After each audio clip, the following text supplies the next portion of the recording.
Good evening. Welcome to Tuesday Night Live. One of my favorite times of the week. To spend time with you and fellowship with you. And I would like for you, if you feel comfortable doing it, if you'd comment either positive or negative, and comment on YouTube.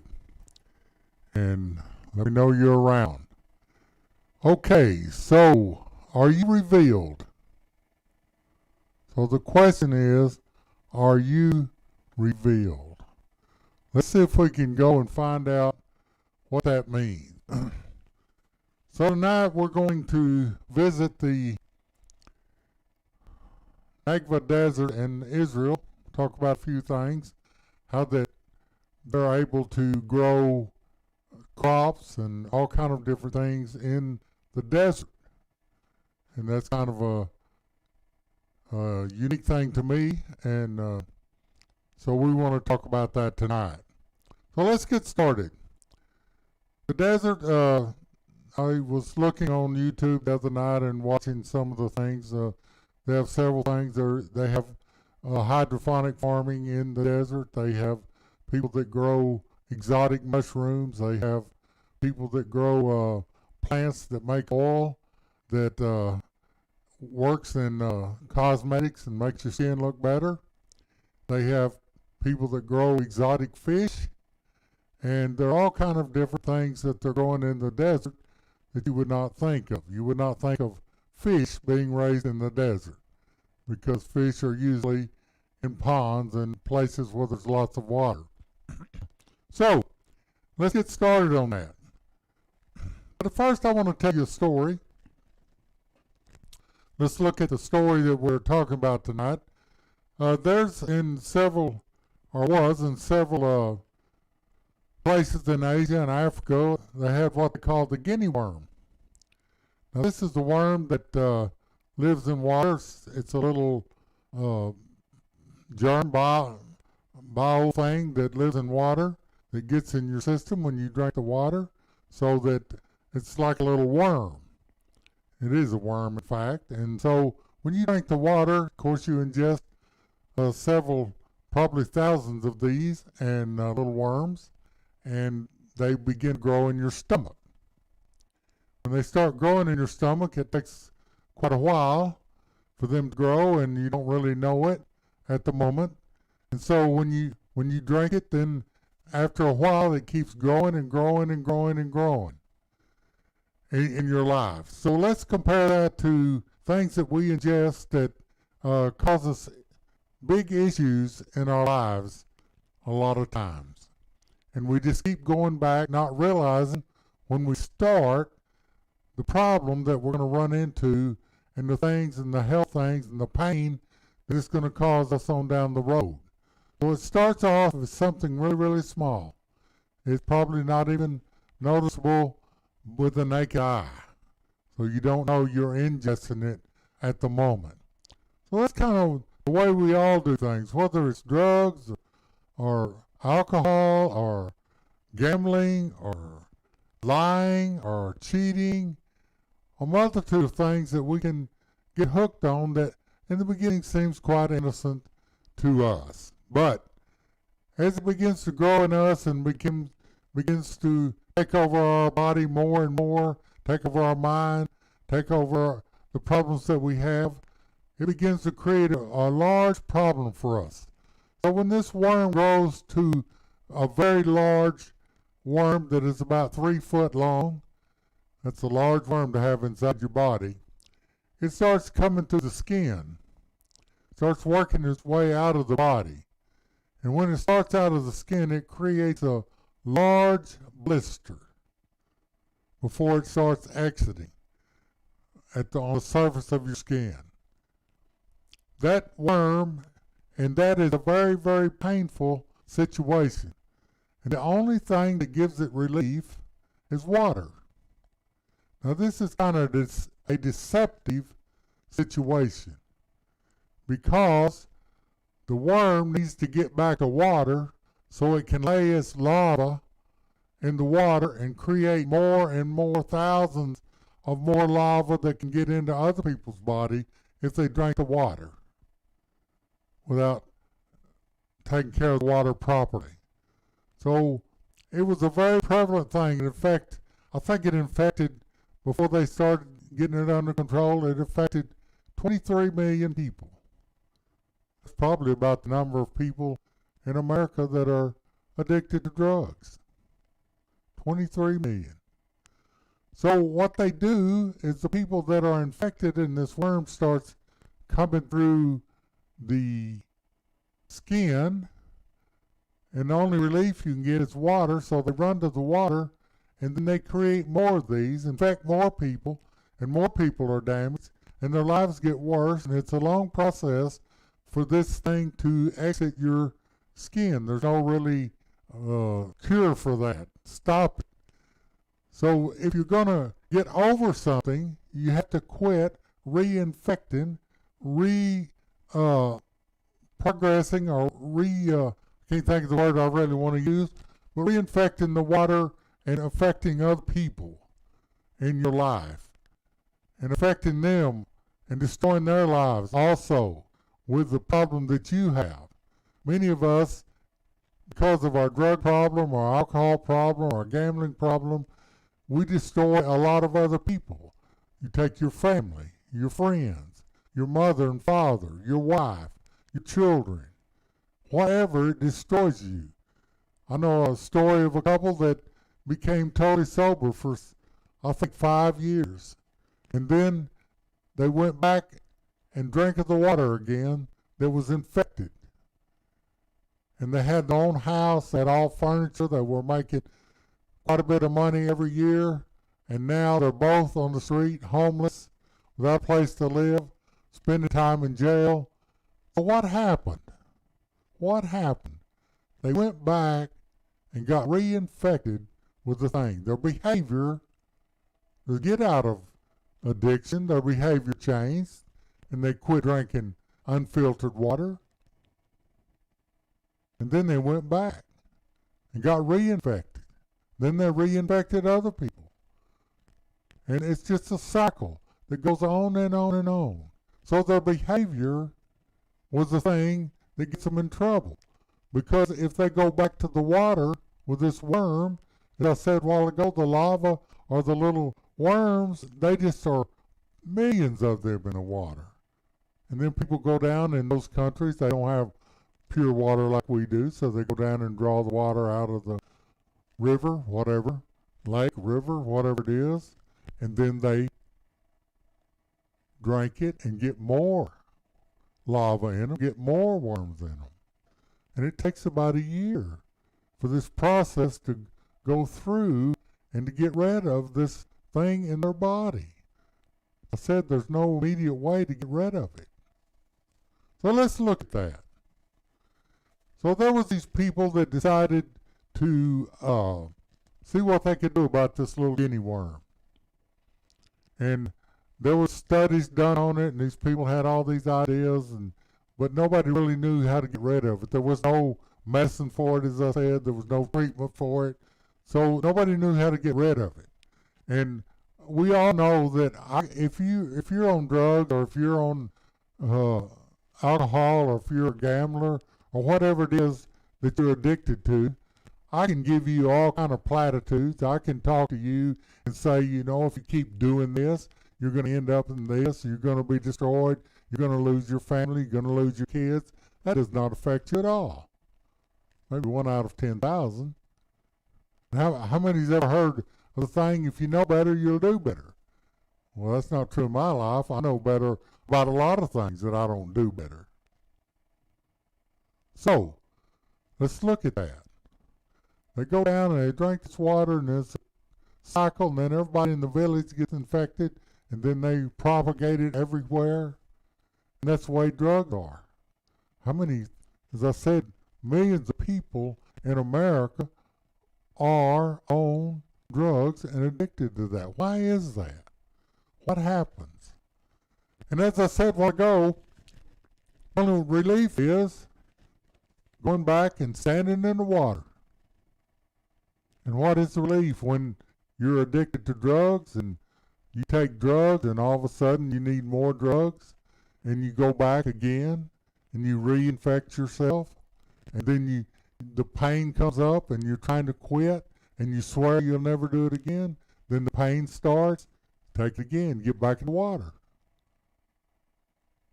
And that's not a cure. That just propagates the situation and the problem. So let's see what we can do. So there's this one group that started studying this and to see what they could do and figure out why that they were getting infected with this worm. Well, they started looking around at a lot of villages, and they finally found 5 villages that really were not infected with this worm. They were drinking the same water basically as everybody else, same river. Excuse me. Same river as everybody else, but they weren't getting infected. So they began to observe to see what they did that was different. And one thing they did, something really simple. Number one, they changed their behavior.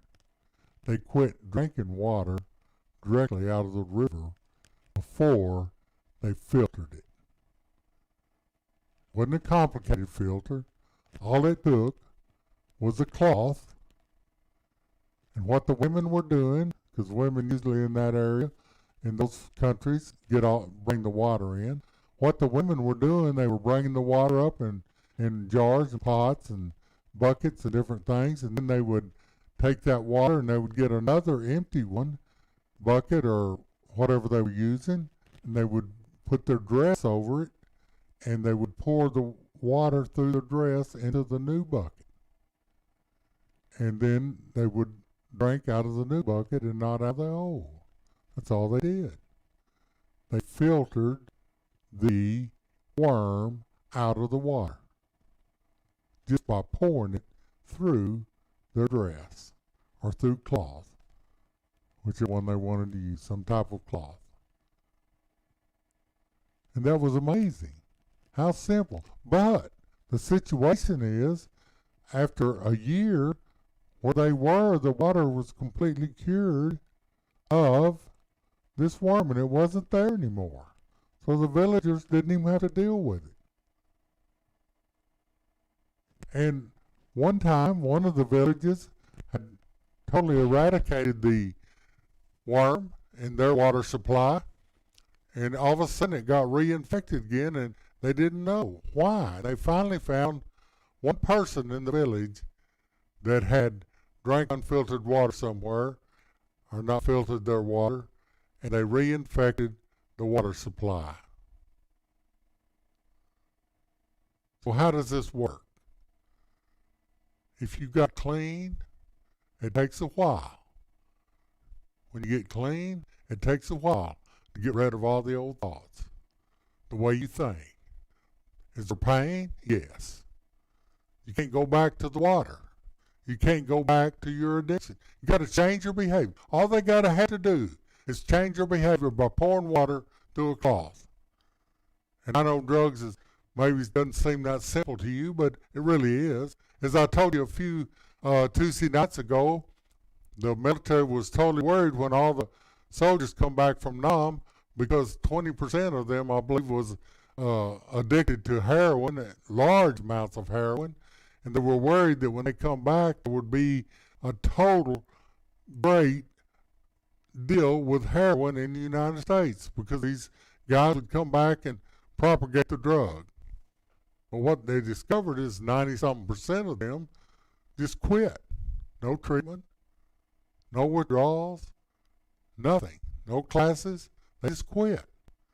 So they studied that, and the reason they quit was because they changed environment. They changed their environment. They were no longer in war. They were no longer in that isolated situation in war, away from their families, all that. And when they come back, the people that were around, the social life, didn't contain drugs, so they just quit, because they were influenced by their surroundings and their environment. So they filtered out heroin through their new and reconnected social life with their family and their friends, and going to a normal job. So let's look at this a bit. So they had to keep this person out of their water supply, and it takes a year for the worm to totally be eradicated from the water supply without getting it reinfected. So it takes a year. So for another year, they had to filter their water. But when you start off to become clean in your addiction, what are you going to do? How are you going to change your behavior? How are you going to change you don't need to do much, but just change your behavior. Where are you hanging out? What are you doing? Let's start filtering your life through the power of God. You know, the 12 steps talks about God. You said, I'm powerless over alcohol. Okay? And you go through the 12 steps and it talks about God helping you in your life. So let's start filtering your life through God. Let's not drink the old water of addiction anymore, or alcoholism, or gambling, or whatever you may be addicted to. Let's start filtering your life. Because if you filter it, then all that stuff gets washed out of your life. We interviewed Joel Tuesday nights ago, and he talked about how that he was prayed for and immediately was delivered. And the worm was gone. He hadn't had a drink in 9 years, 10 years. Now, been sober. So, let's filter your life a new way, through the power of God. And He can come into your life and purge you from all that oldness, change your thinking, renew your mind, transform your life. Because it said that in Romans it said that the whole earth was groaning because of all this burden that the earth was having to bear. All the murders and the addictions and the divorces and the incest and incest, I'm sorry. The world is having to bear up under. So, how do we overcome that? It said it's waiting for the sons of God to be revealed. So if we're revealed as sons of God, and we don't take drugs anymore, we don't watch pornography anymore, we don't commit all this other stuff, all that stuff just goes away, because without money, there's no reason for people to continue. So if there's nobody buying drugs, there's no need for drug dealers, nobody's watching pornographic stuff, there's no need for those kind of movies, and nobody's going to pay for them, so it goes away. Are you ready to be revealed as a son of God? Are you ready to start filtering your life through the power of God? I want to see all you changed by the power of God. I want to see your behavior change. I want to see your environment change. Who you hang out with change. Life is not boring without all the wildness that some people have in their life. Life is not boring. Life is very exciting. Okay? It can be very exciting. I'm not talking about becoming a nice guy necessarily. I'm talking about becoming a filtered life. You can still enjoy life, still have a lot of things. Even though you live in the desert, you can grow a garden. You can raise exotic fish. So let's start that. Let's start filtering it. It may take a while for all that mess to get out of you. And it's going to be painful. I'm not saying it's not. It's going to be painful. But let's do it. And let's isolate ourselves from infecting other people with the issues that we have in our life, and not go back and reinfect everybody in our environment and the people we know around us. Let's change. Let's not raise our children in violence and anger and rage and incest. Let's not raise our children that way. Let's raise our children that they can be great citizen. Let's break this cycle of addiction. Let's be parents. Did you know that if you don't get your child trained by the time they're 4, your shot is less than 15% that their life will be really well. So you need to dedicate yourself to your lady or your husband and your children to be the best husband, to be the best parent. And I don't mean, sitting around the house and going to church all the time. Let's go fishing. All right? Let's go to the races. Let's do a lot of things that are exciting. Go to baseball games. Go to football games. I tell you, there's nothing more exciting than when your kids get a little older and they start playing football in a boys club. It used to be when I was, my kids were young. And to go over there and help the coach, and be helping the coach and seeing your kid run and seeing all those kids play and them hugging you and just having a great, exciting time. There's nothing better than that.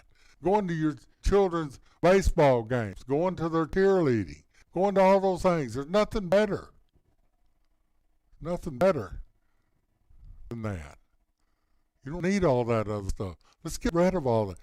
Let's raise our children in the right way so that they're happy and contented and they're not continuing that curse on our lives and our family line.